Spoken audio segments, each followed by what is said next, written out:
Adani group की मुश्किलें बढ़ी, सेबी की नई समीक्षा से सेटलमेंट में देरी। अडानी ग्रुप को सेबी के साथ शेयर होल्डिंग और विदेशी निवेश से जुड़े मामलों को सुलझाने में देरी का सामना करना पड़ रहा है। सेबी का नया प्रमुख सेटलमेंट प्रक्रिया की समीक्षा कर रहा है, जिससे अडानी की 30 याचिकाएं अटक गई हैं। ये मामले 2023 के हिंदन विवाद से जुड़े हैं, जिसमें अडानी पर कई गंभीर आरोप लगे थे। अडानी ग्रुप का कहना है कि उनके खिलाफ कोई गलती नहीं पाई गई, कि देरी उनके शेयरों और निवेशकों के भरोसे पर असर डाल सकती है।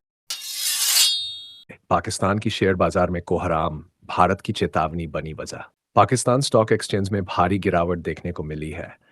KSE 1 इंडेक्स 3,500 पॉइंट से ज्यादा गिरकर 3.09% नीचे बंद हुआ। एक्सपर्ट्स का मानना है कि भारत की संभावित सैन्य कार्रवाई की आशंका से निवेशक डरे हुए हैं। इसका असर भारतीय बाजार पर भी दिखा, जहां निफ्टी और सेंसेक्स भी गिरावट के साथ बंद हुए। 1 मई को शेयर बाजार बंद, जानिए निवेशकों पर क्या होगा असर। 1 मई 2025 को महाराष्ट्र दिवस और मजदूर दिवस की वजह से भारतीय शेयर बाजार BSE और NSE पूरी तरह बंद रहेंगे। इस दिन शेयर, डेरिवेटिव, करेंसी और गोल्ड ट्रेडिंग नहीं होगी। हालांकि MCX पर शाम 5 बजे से रात 11:30 तक ट्रेडिंग हो सकेगी। एंड सेबी का बड़ा ऐलान, विदेशी निवेशक भारत में डालेंगे पैसा। सेबी चेयरमैन तुषार कांत पांडे ने बताया कि विदेशी निवेशक भारत में निवेश के लिए उत्साहित हैं। उन्होंने अमेरिका दौरे में निवेशकों से मुलाकात की और कहा कि FPIs के साथ चर्चाएं जारी हैं। सेबी ने विदेशी निवेशकों के लिए नियम आसान किए हैं, जिससे 99% FPIs ने नियमों का पालन किया। पांडे के मुताबिक FPI से बाजार में कोई बड़ा उतार चढ़ाव का खतरा नहीं है। ये भारत के बाजार और अर्थव्यवस्था के लिए अच्छी खबर है।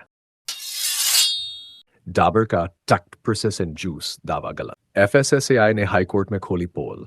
भारतीय खाद्य सुरक्षा प्राधिकरण ने दिल्ली हाईकोर्ट में कहा है कि डाबर का 60% फ्रूट जूस दावा गलत और भ्रामक है। FSSA के मुताबिक डाबर के रियल जूस में पानी और फ्रूट कॉन्सेंट्रेट मिलाया जाता है, जो नियमों का उल्लंघन है। जून 2024 में FSSAI ने ऐसी लेबलिंग हटाने का आदेश दिया था।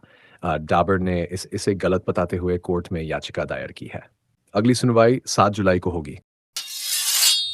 सेबी की चेतावनी, ऑनलाइन ट्रेडिंग प्लेटफॉर्म से रहे सावधान, हो सकता है बड़ा नुकसान। सेबी ने निवेशकों को चेताया है कि ऑनलाइन ऑप्शन ट्रेडिंग प्लेटफॉर्म्स जोखिम भरे हो सकते हैं। ये प्लेटफॉर्म प्रॉफिट, स्टॉप लॉस जैसे शब्दों का इस्तेमाल कर निवेश को सुरक्षित बताते हैं, लेकिन ये सेबी से रजिस्टर्ड नहीं है। सेबी ने कहा कि इनके जरिए ट्रेडिंग गैरकानूनी है और नुकसान होने पर कोई सुरक्षा नहीं मिलेगी। निवेशकों को सावधान रहने की सलाह दी गई है। ट्रंप की क्रिप्टो कंपनी का पाकिस्तान से समझौता, भारत अमेरिका में हड़कंप। ट्रंप परिवार की crypto company world liberty financial ने पाकिस्तान क्रिप्टो काउंसिल के साथ समझौता किया है। इसका मकसद पाकिस्तान में ब्लॉकचेन और क्रिप्टो को बढ़ावा देना है। लेकिन भारत और अमेरिका में डेटा सुरक्षा और राष्ट्रीय सुरक्षा को लेकर चिंता बढ़ गई है, खासकर हाल के आतंकी हमले के बाद। ट्रंप परिवार की भूमिकाएं भी सवालों के घेरे में हैं। स्टेट बैंक ऑफ इंडिया ने BSE और नेशनल स्टॉक एक्सचेंज को सूचित किया है कि बैंक के निदेशक मंडल की बैठक 3 मई 2025 को मुंबई में होगी। इस बैठक में 31 मार्च 2025 को खत्म हुए तिमाही और सालाना वित्तीय नतीजों पर चर्चा होगी। साथ ही इस बैठक में इक्विटी फंड जुटाने के प्रस्ताव पर भी विचार किया जाएगा। ये fund follow and public offer FPO, rights issue, qualified institutional placement या अन्य तरीकों से जुटाया जा सकता है, जैसा कि सरकार या रिजर्व बैंक द्वारा मंजूरी दी जाएगी। ये जानकारी 29 अप्रैल 2025 को जारी की गई है। वीमार्ट का बड़ा ऐलान, 2 मई को बोनस शेयर का तोहफा।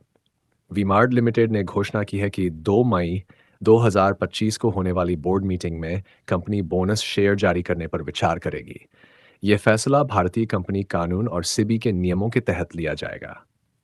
स्टॉक एक्सचेंज को इसकी जानकारी दे दी गई है। निवेशकों में इस खबर से उत्साह है। डिक्सन और इन्वेंटेक का धमाका, भारत में बनेगा world class laptop. Dixon Technologies और इन्वेंटेक ने मिलकर नोएडा में एक नई कंपनी शुरू की है। 30 अप्रैल 2025 को हुई घोषणा के अनुसार यह कंपनी नोटबुक, डेस्कटॉप और सर्वर जैसे आईटी उत्पाद बनाएगी। डिक्सन के पास 60% और इन्वेंटेक के पास 40% हिस्सेदारी होगी। ये साझेदारी मेक इन इंडिया को बढ़ावा देगी और उच्च गुणवत्ता वाले उत्पाद लाएगी। इंडसइंड बैंक के सीईओ सुमंत कथपालिया ने दिया इस्तीफा। मचा हंगामा। इंडसइंड बैंक के प्रबंध निदेशक और सीईओ सुमंत कथपालिया ने 28 अप्रैल 2025 को इस्तीफा दे दिया है। उन्होंने डेरिवेटिव्स मुद्दे की नैतिक जिम्मेदारी लेते हुए आज ही काम छोड़ने की बात कही। 5 साल के कार्यकाल में टीम और स्टाफ को धन्यवाद देते हुए उन्होंने ये फैसला लिया है। ये खबर बाजार में चर्चा का विषय बनी हुई है। बजाज फाइनेंस की धमाकेदार स्कीम, एक शेयर से बनेंगे 10, निवेशकों की बल्ले बल्ले। बजाज फाइनेंस ने निवेशकों को बड़ा तोहफा दिया है।